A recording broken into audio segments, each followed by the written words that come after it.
de renda da pessoa física de 2020. Mais uma vez, então, temos aí a obrigação de acertar as nossas contas com o leão. Então eu já agradeço, né, vocês dispensarem esse tempinho para fazer esse bate-papo, escutar aqui as nossas dicas da FEComércio. Meu nome é Tatiane Correia, eu sou gerente da assessoria tributária da Federação do Comércio. E a ideia dessa nossa live hoje é mostrar para vocês como não é tão difícil de acertar as contas com o leão. A gente pode muito bem fazer sozinhos a nossa declaração de ajuste de imposto de renda. Então, o leão não é assim tão assustador. A gente vai passar aí uns pontos principais, quem são os principais, as pessoas que devem apresentar o ajuste da declaração do imposto de renda, quais são as principais deduções, quais são as principais peculiaridades. Porque vamos lá, né, gente? Nós temos sempre muitas dúvidas, porque todo ano a gente às vezes passa por uma situação diferente, as pessoas, cada uma tem a sua peculiaridade, então a gente sempre tem muitas dúvidas, é normal. Mas mesmo assim, a gente pode fazer a declaração sozinhos. Se você não quiser pedir ajuda, fique tranquilo. Esse ano, a Receita também fez alguns ajustes na página, mudou o layout, tá mais fácil de visualizar, tá mais fácil de mexer ali, de preencher a declaração. Você vai ver, se você não entrou ainda, ou se você já entrou, já baixou o programa, baixe logo o programa do imposto de renda, navegue pelos ícones, mexa ali, não é difícil. Então, vamos começar falando um pouquinho de como a gente pode fazer a declaração.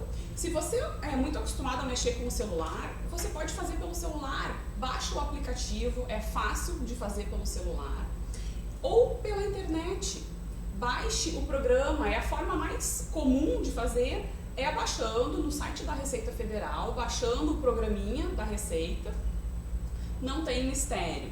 Ou então, para quem tem certificado digital, você pode fazer direto no site da Receita. Lembrando aí que tem que ter o certificado digital, aquele token do certificado digital, certo?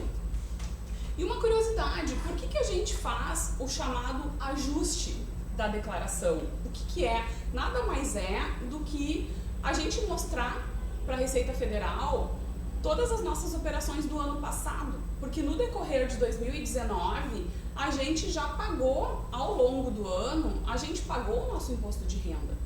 E agora, no início deste ano, de 2020, a gente tem que informar para a Receita Federal o que a gente pagou, o que a gente deixou de pagar e fazer esse ajuste para saber se a gente tem direito a receber uma devolução, uma restituição, ou se faltou pagar um pouquinho, e aí a gente vai ter que pagar aquele restante para a Receita Federal, certo? E quem é obrigado, então, a declarar? Pessoal, todas aquelas pessoas que receberam rendimentos tributáveis superiores a R$ 28.559,70, ou quem recebeu rendimentos isentos, como poupança, bolsa de estudos, em valor superior a R$ 40 mil, certo? Faça a sua conta aí e vê se você está entre os obrigados. Ou também quem teve ganho de capital, quem fez operações na Bolsa de Valores, também é obrigado a entregar a declaração. E quem trabalha com atividade rural, também existe um teto aí de receita bruta superior a R$ 142.798,50. Ou também quem trabalha com atividade rural que queira compensar prejuízos do ano passado também, certo? E se você tinha, em 31 de dezembro de 2019, bens que superem o valor de R$ 300 mil, também está obrigado a apresentar a declaração de imposto de renda. Quem passou a residir no Brasil no ano passado e estava residindo aqui em 31 de dezembro de 2019, também é obrigado a declarar.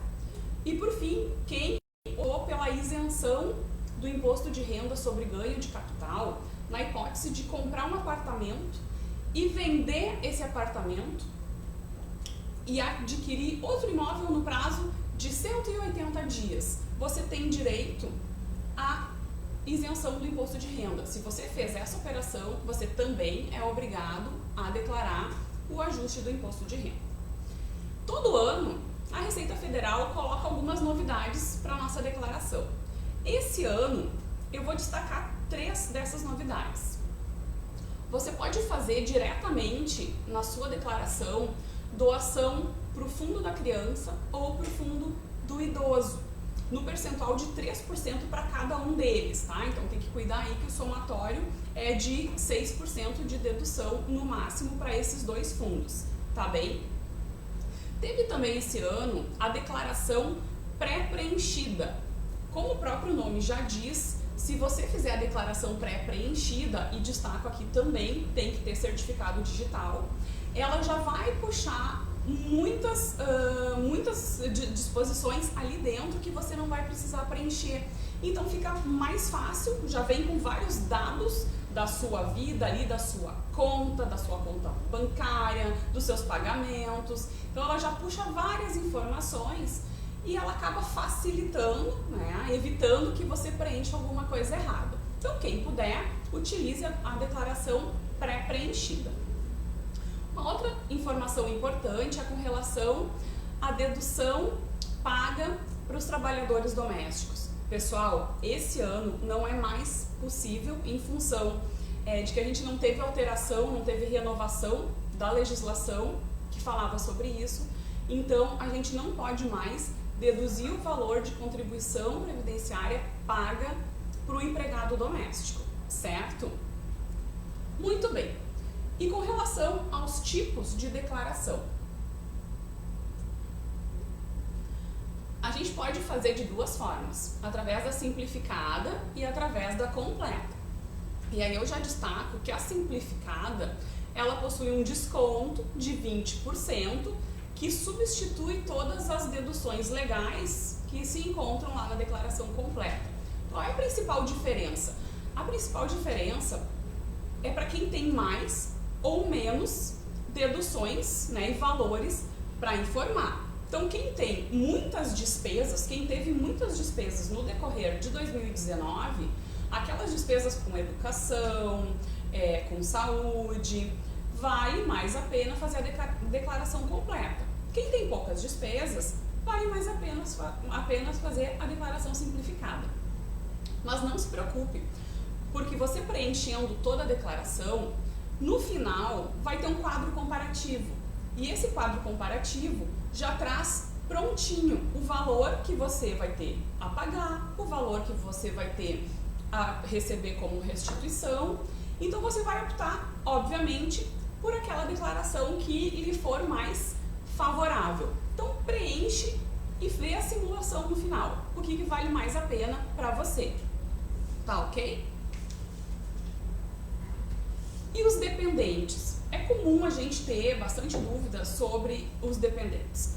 Bom, os mais comuns é o nosso cônjuge ou o nosso companheiro com quem a gente está há mais de 5 anos, ou então um companheiro que a gente esteja há menos de 5 anos, mas que tenha filho. Filhos ou enteados até 21 anos de idade também são considerados dependentes.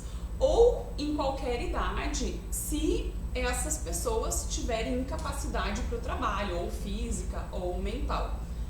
Filho ou enteado também que esteja cursando curso superior ou um curso numa escola técnica de 2º grau, até 24 anos também podem ser dependentes.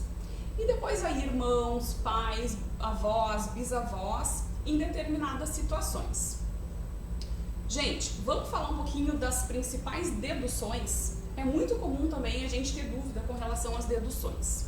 As principais envolvem despesas com educação, né? Então, educação infantil, creches, pré-escolas, ensino fundamental, ensino médio, faculdade, toda essa parte de educação superior, mestrados, pós-graduação, doutorados, cursos de especialização das mais variadas formas, educação profissional, todos eles, compreendendo o ensino médio, tecnológico, podem ser deduzidos. Mas é importante a gente fazer uma observação. O que entram como despesas dedutíveis são as mensalidades ou as anualidades. A gente não pode deduzir custos com material escolar, por exemplo, com o transporte escolar, não entram. Outras exceções também, que é importante a gente observar, é a chamada educação complementar. A gente não pode incluir como despesa dedutível cursos de idiomas, de dança, de esportes em geral, de música, não entram como despesas dedutíveis, tá bem? Cursinhos pré-vestibulares também não podem. Cursos preparatórios para concursos, atenção aí os concurseiros, a gente não pode, infelizmente, fazer essa dedução. E atentem para o limite anual, que é individual, R$ 3.561,50. E as despesas médicas, gente? Despesas com hospital e despesas médicas. A gente pode deduzir os pagamentos que a gente fez para médicos de qualquer especialidade, para dentistas, para psicólogos, fisioterapeutas, terapeutas ocupacionais, fonoaudiólogos, hospitais, despesas e exames laboratoriais, serviços radiológicos, aparelhos ortopédicos, próteses ortopédicas, dentárias. E é muito importante observar que a gente tem que colocar ou o CPF ou o CNPJ desse prestador de serviço. Outra observação importante, gastos com medicamentos, pessoal, como vacinas, por exemplo, não podem ser deduzidos, exceto se elas estiverem na conta do hospital. Na única conta, na nota do hospital, aí sim elas entram como despesas dedutíveis, ok? Gente, como eu falei no início, várias situações, né, podem gerar dúvidas pra gente. E eu procurei trazer aqui algumas curiosidades, alguns questionamentos que a gente já recebeu para falar um pouquinho para vocês. Então, quem tem aplicação financeira, quem aplica em renda fixa, como o CDB e o CDI, que são as mais comuns, tem que informar no imposto de renda. Se eu tenho um valor acima de R$ 140 aplicado, tenho sim que informar. Então eu vou informar lá na aba de bens e direitos o valor que eu apliquei e na aba de rendimentos sujeitos à tributação exclusiva o valor que a minha aplicação rendeu. Não é difícil, é só colocar ali no lugar correto, bens e direitos e aba rendimentos. Também é importante a gente observar algumas exceções. Poupança é isenta, certo? Algumas aplicações como LCI, letra de crédito imobiliário, LCA, letra de crédito do agronegócio, também são isentos do imposto de renda. E quem aplicou em 2019 em bitcoins ou outras moedas virtuais? Preciso declarar ou não preciso? Gente, embora a gente não tenha ainda uma legislação que fale de moeda virtual, que elas sejam consideradas como moeda pela legislação atual, a gente tem que se dar conta que elas são equiparadas a um ativo financeiro. Então, você precisa declarar sim. De que forma? Da mesma forma que eu falei antes, você vai lá em bens e direitos e informa o valor da sua aplicação. Em outros bens, se você investiu, por exemplo, R$10.000 em Bitcoin e você teve um rendimento de 1.000, você vai colocar 10.000 em outros bens, na aba bens e direitos. E o valor do rendimento lá em rendimentos sujeitos à tributação exclusiva, certo? E é muito importante, lembrando que como a gente não tem uma legislação, não tem um órgão fiscalizador que fale da conversão desses valores, é importante você guardar muito bem a documentação relativa a essas moedas. Outra observação, conta bancária conjunta, de mais de uma titularidade, é muito comum. Como é que eu informo essa conta? Bom, se eu tenho uma conta conjunta e eu consigo separar bem os valores, eu tenho 10.000 nessa conta e a outra pessoa tem 10.000, informe assim, separadamente. Se não tem como dividir, pode ser proporcionalizado o valor entre os dois titulares, não tem problema.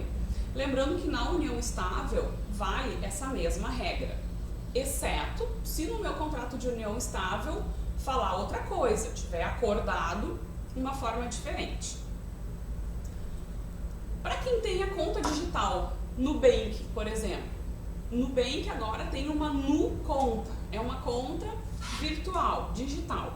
Bom, preciso lançar, entra na mesma regra de aplicação em valor maior que R$140. Você tem que informar também, se tiver um saldo maior que isso, certo? Por quê? Porque a conta do Nubank é uma aplicação em títulos públicos, então você tem que informar também para o imposto de renda, da mesma forma que as outras aplicações, tá ok? Aluguéis, é muito comum também as pessoas receberem valores de aluguel.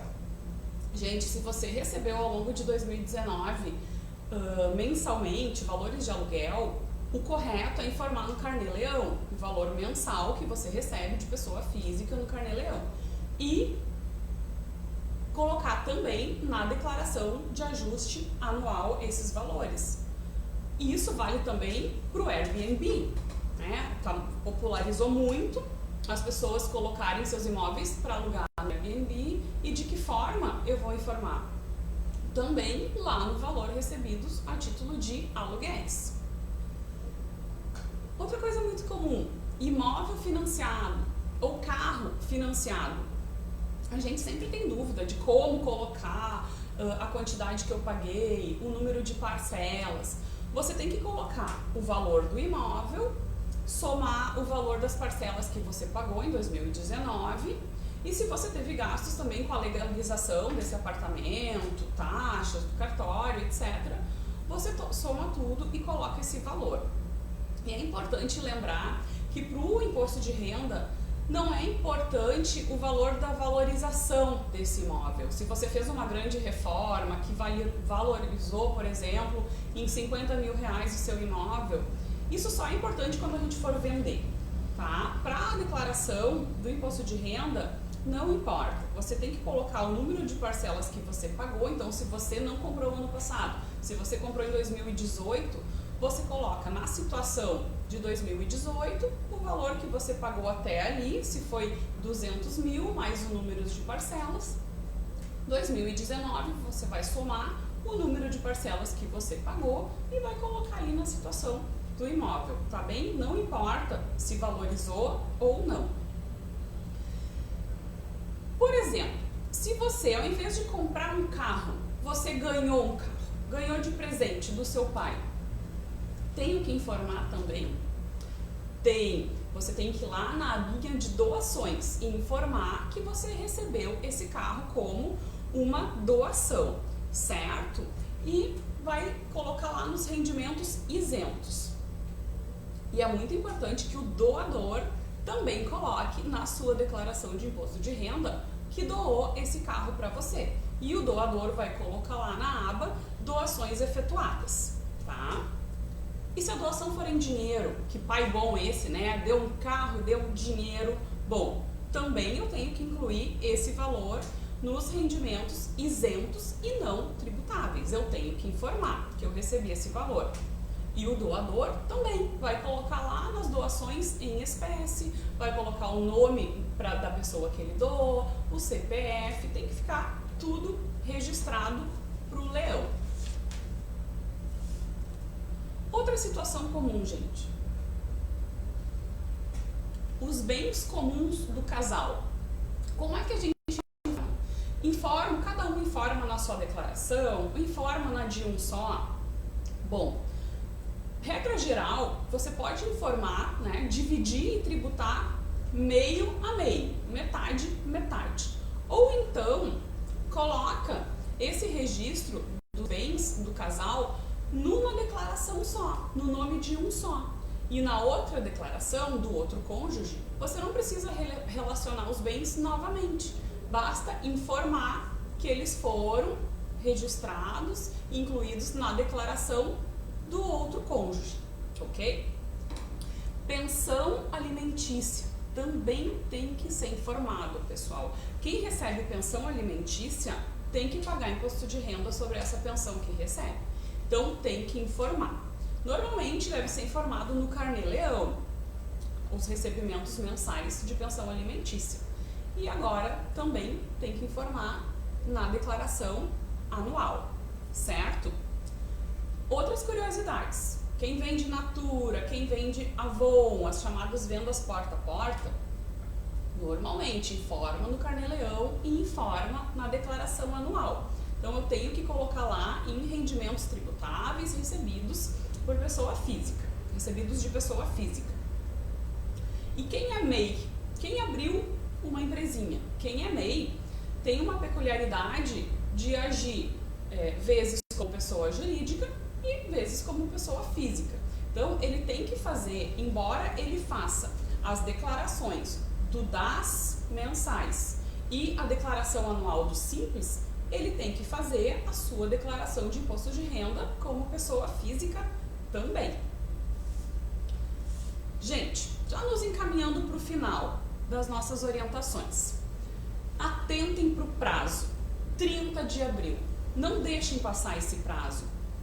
Vocês podem fazer depois declaração retificadora, então não tenham medo, baixem o programa da Receita, façam simulações, vão mexendo e aí as dúvidas vão surgindo, mandem dúvidas pra gente, certo? Mas não deixem passar o prazo, porque se você não tem imposto para pagar, você paga uma multa mínima de R$ 165,74. Se você tem imposto para pagar, a multa varia de 1% sobre esse imposto devido até 20%. Então, fica salgado, certo? Ah, e se eu não pagar a multa, a Fazenda vai atrás? A Receita vai atrás sim. Principalmente se você tiver restituição para receber, você vai receber a restituição já com o desconto dessa multa. Últimas dicas, tá? Entregue logo. Quanto antes você entregar, antes você vai receber, mais cedo você vai receber a sua restituição, tá? E se você ganhou prêmio na nota fiscal gaúcha, por exemplo, não tem que incluir? Tem sim. Você recebeu um prêmio de loteria, você tem que incluir também, certo? Na aba Rendimentos Sujeitos à Tributação Exclusiva. Informe corretamente a sua conta corrente para receber a restituição. Você não pode informar a conta da sua mãe, do seu pai, de outra pessoa qualquer. Tem que ser a sua, os seus dados bancários. Se você quiser pagar em 8 vezes e quiser fazer débito automático, a primeira cota, para a primeira cota ou para a parcela única, você tem que entregar até o dia 10 de abril, tá? Senão, o débito automático vai ser somente a partir da segunda cota. Pessoal, não tente também entregar a declaração de madrugada. Ah, mas eu não tenho tempo, vou fazer isso tarde da noite, depois da 1 da manhã. O sistema não recebe. Entre 1 da manhã e 5 da manhã, o sistema não recebe, tá? Então, não tenta porque não vai dar certo. Por fim, você pode, até o final do prazo, 30 de abril, mudar a forma da sua declaração. Se você entregar a declaração hoje, ok, me empolguei aqui com as dicas da Tati, vou lá fazer a minha declaração. E aí você mandou, fez a declaração, preencheu e enviou. Se deu conta que preencheu alguma coisa errada, esqueceu de informar um rendimento, preencheu alguma coisa errada. Se você preencheu um número errado, você já pode cair na malha fina. Então tem que tomar muito cuidado. Mas se você fez isso, até o dia 30 de abril, você pode fazer a declaração retificadora. Inclusive, você pode mudar da simplificada para completa ou da completa para simplificada. Mas só até 30 de abril. Se você passar do prazo de 30 de abril, você ainda pode fazer uma declaração retificadora, desde que tenha enviado a declaração original até 30 de abril. Você pode fazer a retificadora depois, sem pagar multa, mas não vai poder mudar a forma da declaração, certo? Gente, vou me despedindo por aqui. Se você ficou com dúvidas, mandem pra gente, a gente retorna para vocês essas dúvidas. E eu destaco aqui, lembro que semana que vem a gente vai ter mais um podcast da FEComércio, Faz a Conta, sobre esse tema, sobre declaração do imposto de renda. Então, na próxima semana, fique atento, porque a gente vai conversar com o Flávio Ribeiro, que é contador, e com o Ademir Gomes de Oliveira, que é o superintendente adjunto da Receita Federal, responsável pelo imposto de renda aqui no Rio Grande do Sul. A gente vai bater um papo com eles na semana que vem para trazer mais esclarecimentos para nós. Muito obrigada de novo, em nome da FEComércio eu agradeço e até a próxima.